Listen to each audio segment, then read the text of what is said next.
大家好，欢迎来到快乐手工。今天咱们就不做手工了，我介绍给大家几种做包的配件。首先呢，和大家介绍的是织带哈，我的右手边这个呢是尼龙材质的，左手边呢是全棉的材质，它们都是白颜色哈，作为颜色上面区别还是挺大的。这个呢是本白色，这个呢是一个漂白色，光泽度也不一样。而且它们的厚薄度也是有区别的，尼龙的薄很多哈，全棉的就厚。尼龙织带毛边的处理呢就比较方便哈，打火机烧一下，然后再冷却就可以了。这个尼龙的织带呢，毛边烧过以后，我们可以直接车在面料上边。全棉的织带哈，这个毛边呢我们需要折叠进去，然后才车在面料上边。在车的时候呢，尼龙织带因为薄嘛，好过针，而全棉织带呢厚，车的时候呢就会费劲儿些。这种全棉的织带呢，我们还可以作为提手用哈，比如说托特包便当包。那尼龙的织带呢就有点偏软，橱窗当中的织带规格呢也很全哈，像这种全棉的织带，我有2.5的、3.2的和3.8的。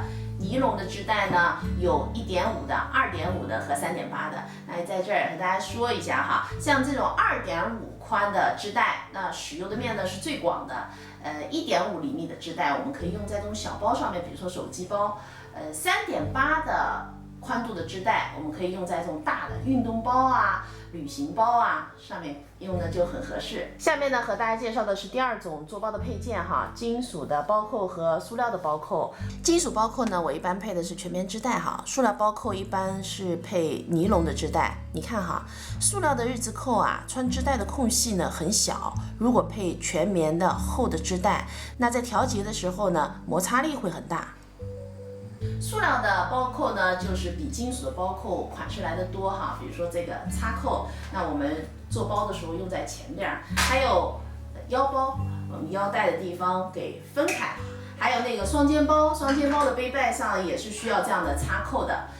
金属的插扣我好像还没见到过哈，大家有没有看见过这样子的一个包扣？它呢是由一个日字扣再加一个口字扣，就是把它结合在一起了哈。这个呢是胸扣，那用在双肩背包这儿哈，2个用，这儿呢再加一根织带用起来呢就是减轻肩部的力了。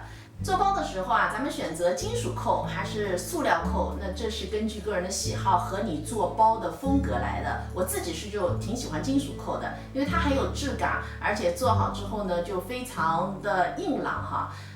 塑料扣呢就显得很时尚，也很休闲。最后呢和大家介绍的是我用的拉链哈，我用的呢是3号的马装拉链。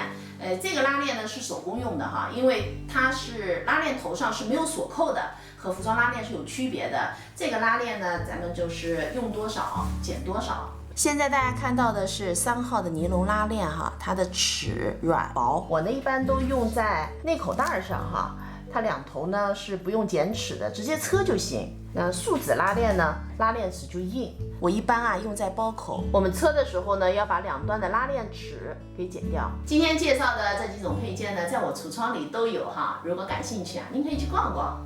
这期视频内容就是这些了，感谢您花宝贵的时间来看我的视频，记得帮忙点赞，咱们下期再见。